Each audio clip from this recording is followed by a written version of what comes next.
Well, hello, and welcome to Old Porch Productions. For the last 13, 14 years, I've been making songs out of my home studio. There's a lot of other home studio folks as well, and I wanted to showcase my work. This idea of Old Porch Productions, in terms of showing how I create and develop a song, was suggested to me by someone in another city, and I thought, well, let's give it a try. So the concept in a nutshell is this is what one person in one home studio does.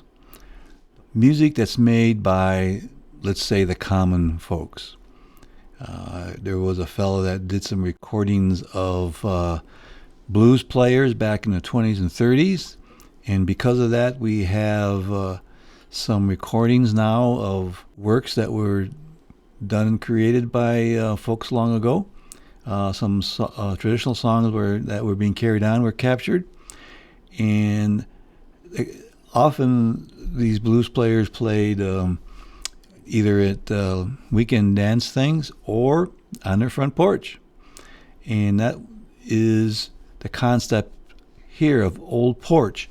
It is taking and bringing light to the home studio and the non-professional level folks who are in their studio enjoying it, making music for whatever reasons, and who knows where.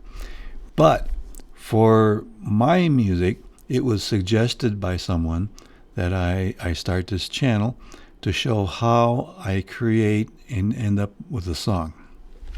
So, one, we got the idea of Old Porch concept down.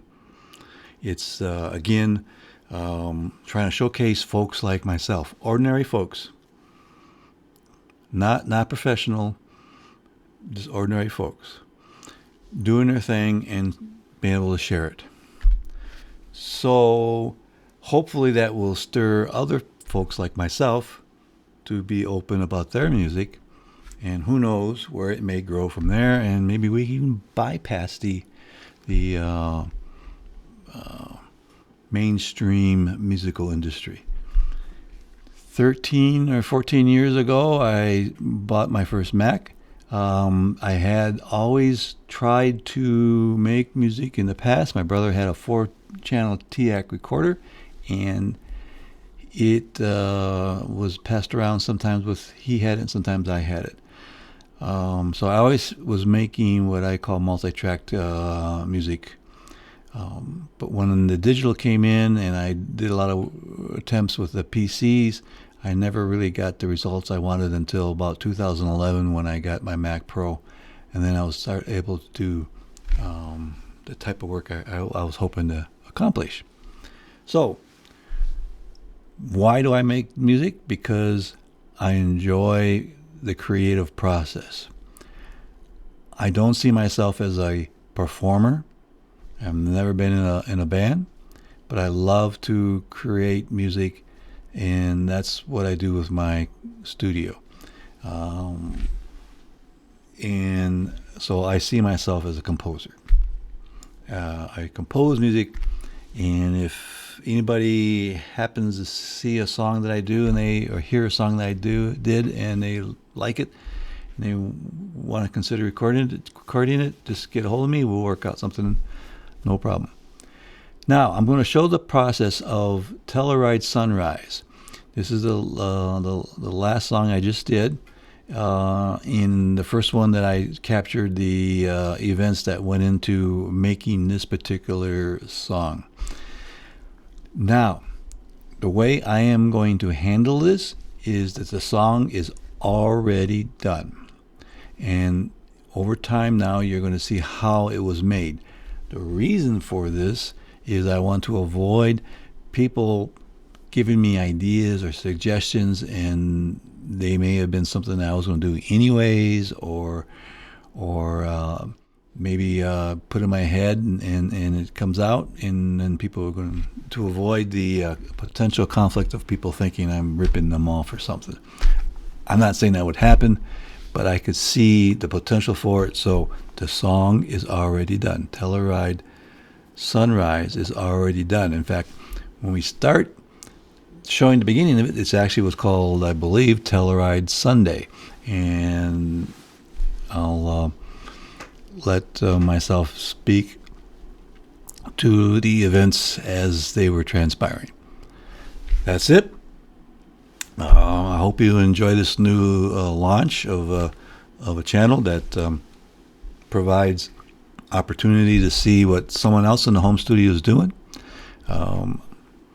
Not saying what I do is the right thing. I'm not saying that what I'm doing is the wrong thing. I'm just telling you what works for me and the reasons why I chose to do the certain things that I did. And everybody else can have their own opinion. And let's get going. I talk too much. All right. Yeah. Telluride Sunrise. Love. Well, I'm going to try and make a song. And it's been suggested to me to run the process publicly. So let's give it a try. Now, for introduction, real quick, my name is Jim Sorella. I have a home studio. I call it Sweeter Land Studio. And I am going to create a new song I have in mind. And each time I write one, it ends up being a little bit of a different process, and that's not anything different here. Normally I write something on the guitar because that's my instrument, and this one is all really kind of being written by the word / a beat, I guess. So let's see how it works.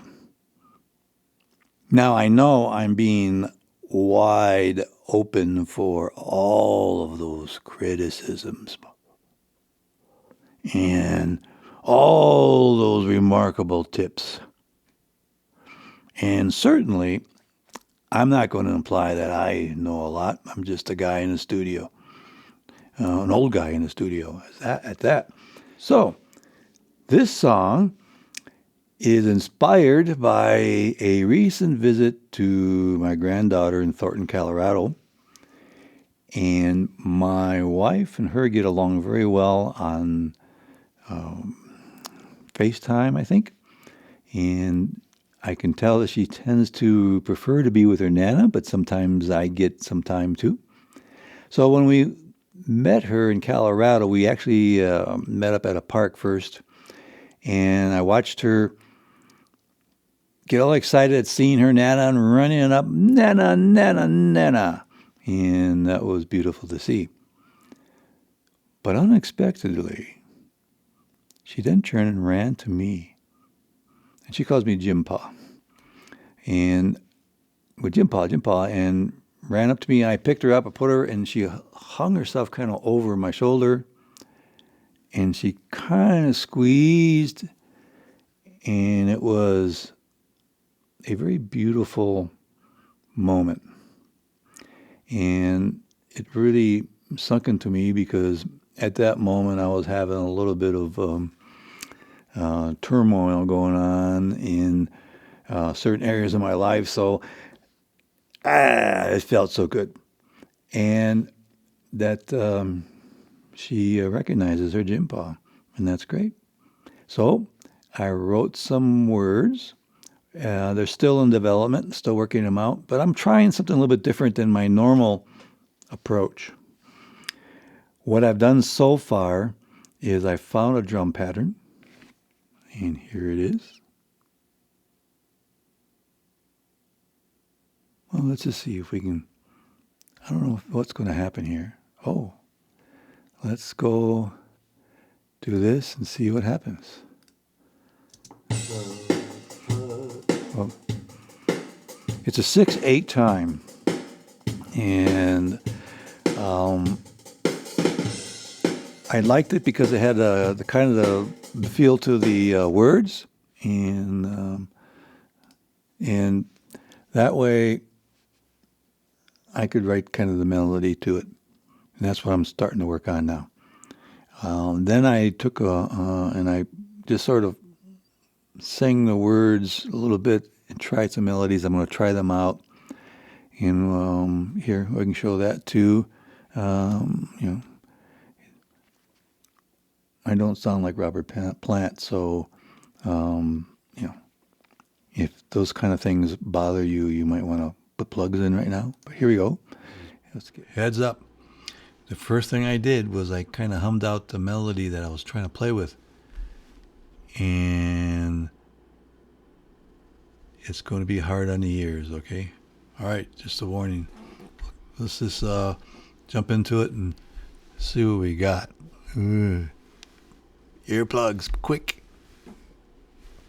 Let's get rid of this, and... She restores my soul. Okay, let's go back here. Logs comes to away. Clear to fetch the light way. She restores my soul. She restores my soul. Okay, that's kind of what it is. Start to have some other little parts, and we'll see how that goes. And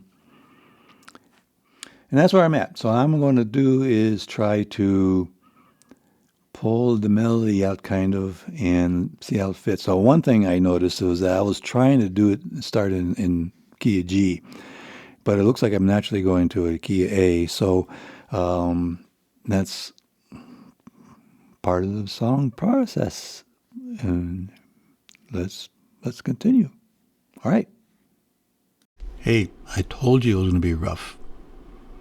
So what I did next, what I'll hopefully show here, is I mellowed it in Melodyne, and then I flexed it, and then turned it to midi, and then bring it to trumpets, I believe. Let's go see. Okay, so now what I've done is I've taken the Melodyne vocal track and flexed it in Logic Pro here. Then I did a create MIDI file off of that WAV file, or IAF, and then try to create and figure out the melody. Now for those who are like me that are kind of perfect pitch challenged, I have melodies in my head that I usually get out on the guitar, but in all honesty, this is a little bit different approach than I've done in the past. Probably not the best introduction to my style, at least. But I'm learning something here, so bear with me. I've taken and I've created the MIDI file, and I use the horns just because it gives me the best sense of what the melody is. And here it is a little bit. Now, this is the first time I am making a video of the process.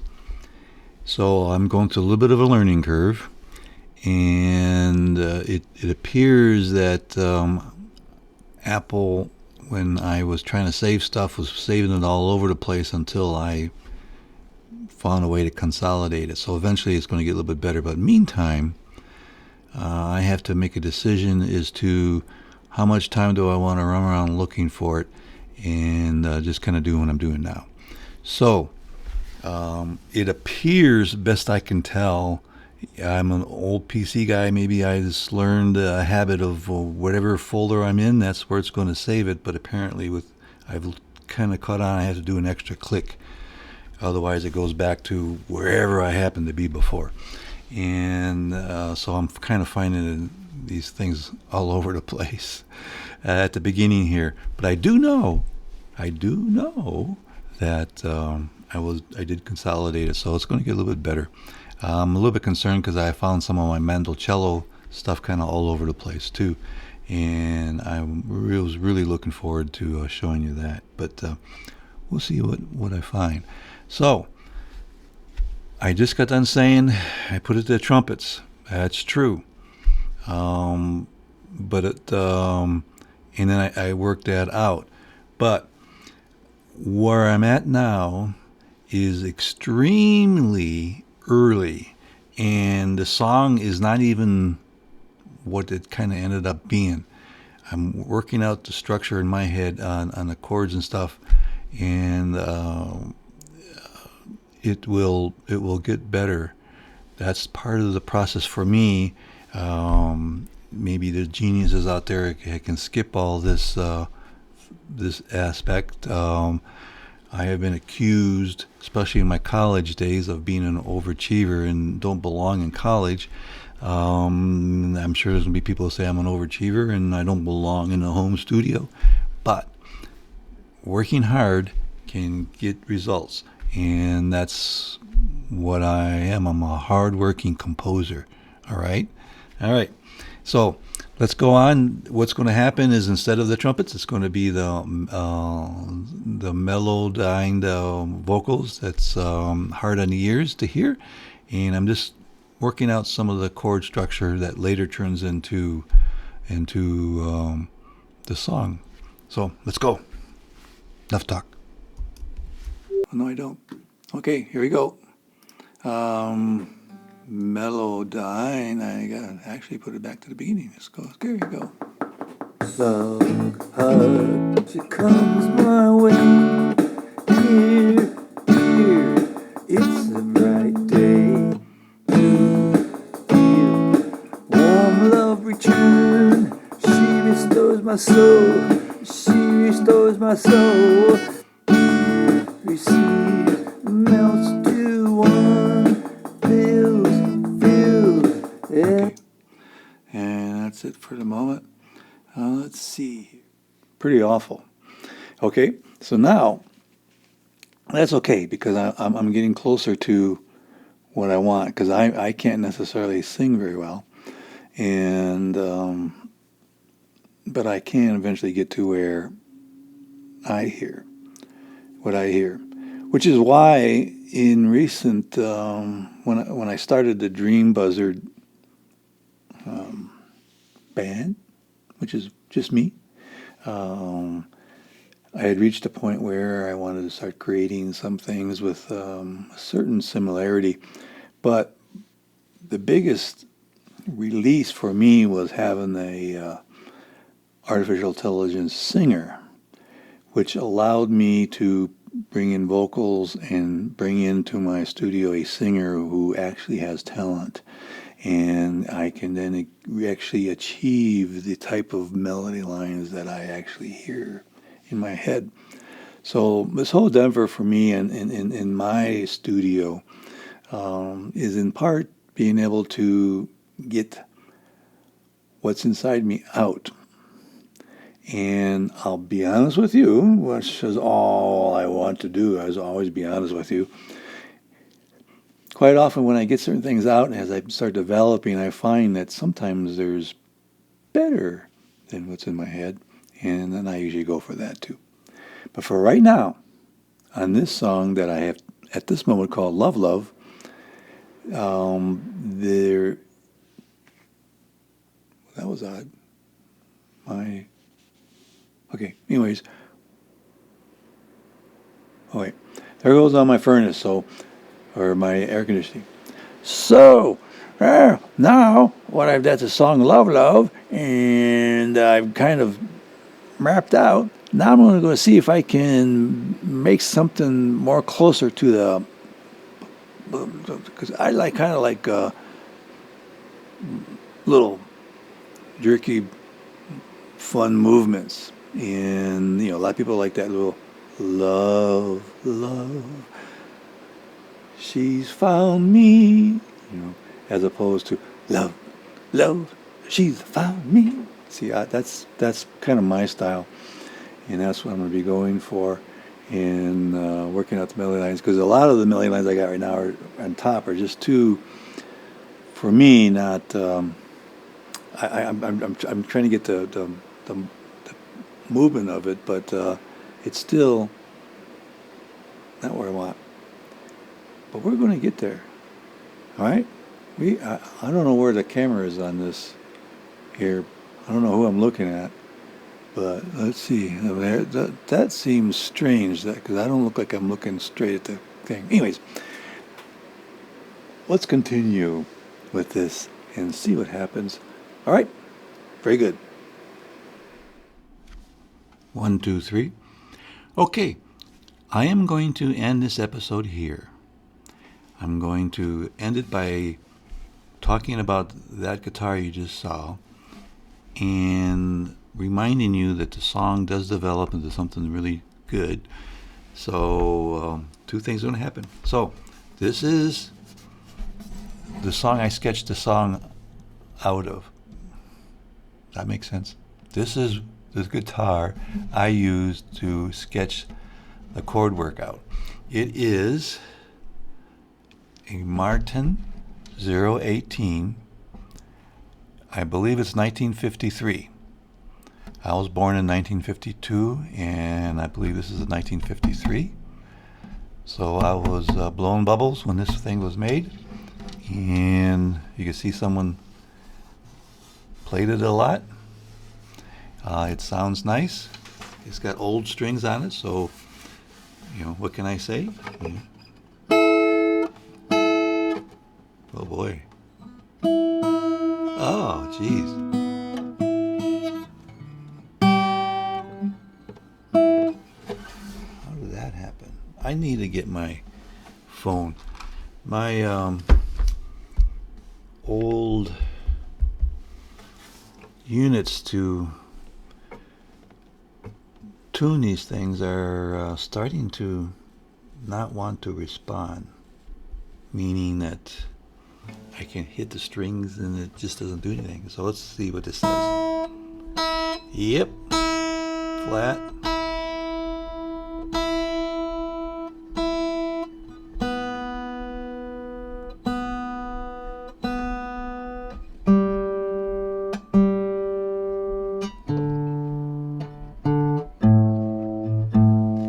Ooh, old flat strings.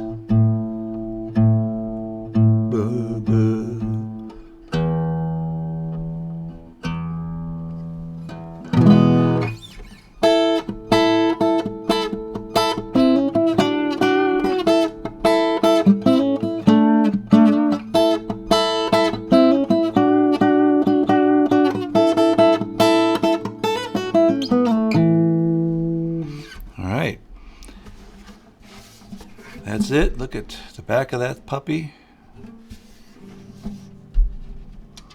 All the little love marks. This is a really nice guitar sound. And maybe there's going to be a third thing here.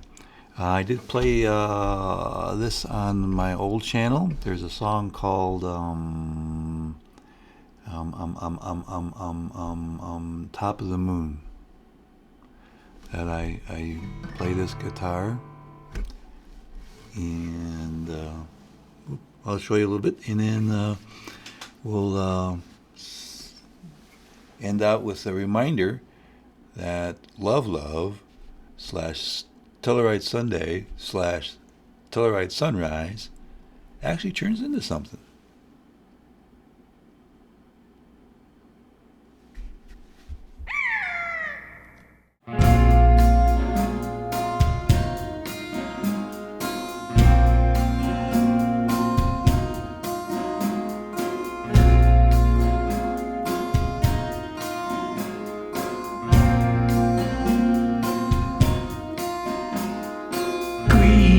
Vines hang from the sky, a dewdrop hits my eye as I wonder where she.